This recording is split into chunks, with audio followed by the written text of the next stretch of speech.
What up, Nurse Gang? What up, TikTok? So, responding to a comment from AG Weaver, who says DCF doesn't come for no reason. There's more to this story.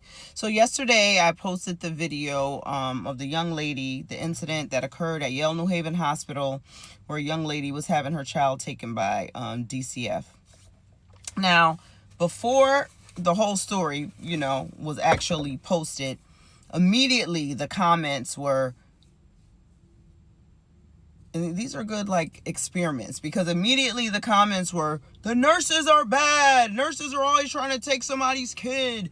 What are the nurses doing? They're trying to kidnap the baby for organs. They're trying to, it's a heist. Oh, this is why we need doulas. This is why, mothers should be having their babies at home. In the hospital, they're, taking black babies.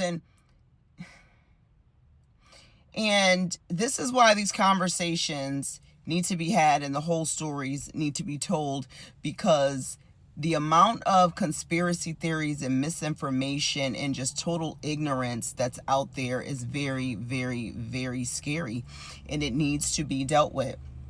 Now, in Connecticut, I am here to let you know, DCF is not taking your baby unless there is imminent danger to the child and they have to make sure the child is safe.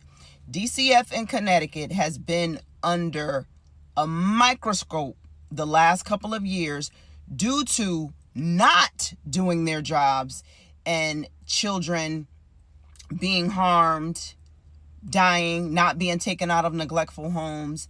So they're an agency who was overworked, and it's just not enough resources for them to do their jobs. So if they're there and they're coming, it's because there was a reason.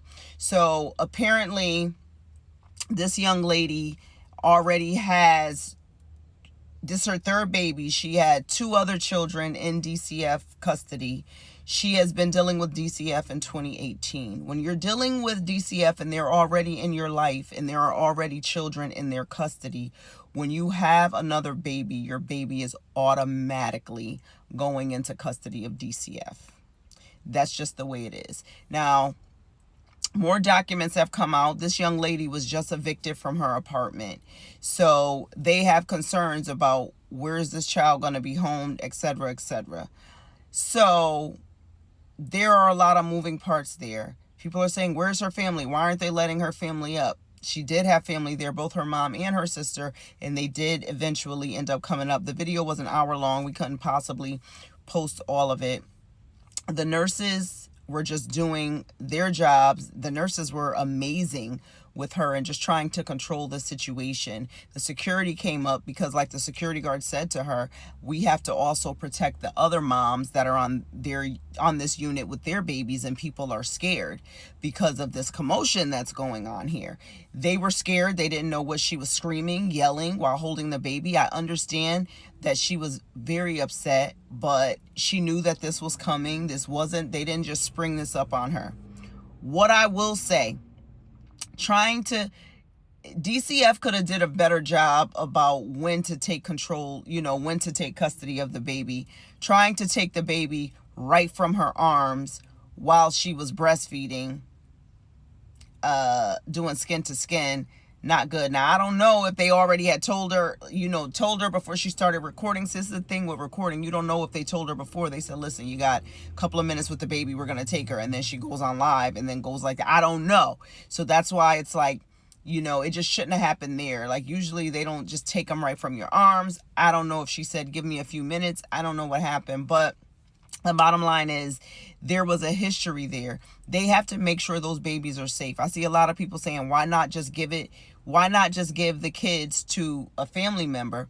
Clearly, she has other children in DC. She has another child because one passed away that's still in DCF, and her family didn't take over that one for whatever reason. there are so many, we don't know people's situation, and I would never judge someone's situation. Some people just can't have another child laid on them.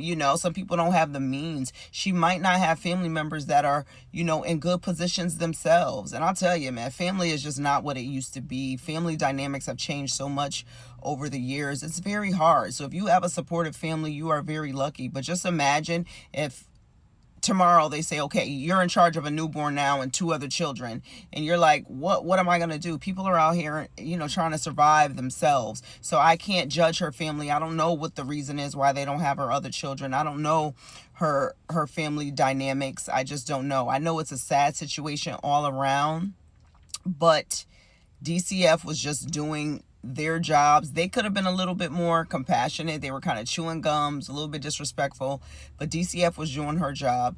The healthcare team is just trying to make sure. They were afraid for that baby. You can tell they wanted to make sure that baby got out of her arms safe, and their hands were tied, because what were they going to do? Jump on her and snatch the baby and potentially hurt the child? So it was nothing they could do but stand there and try to de-escalate the situation.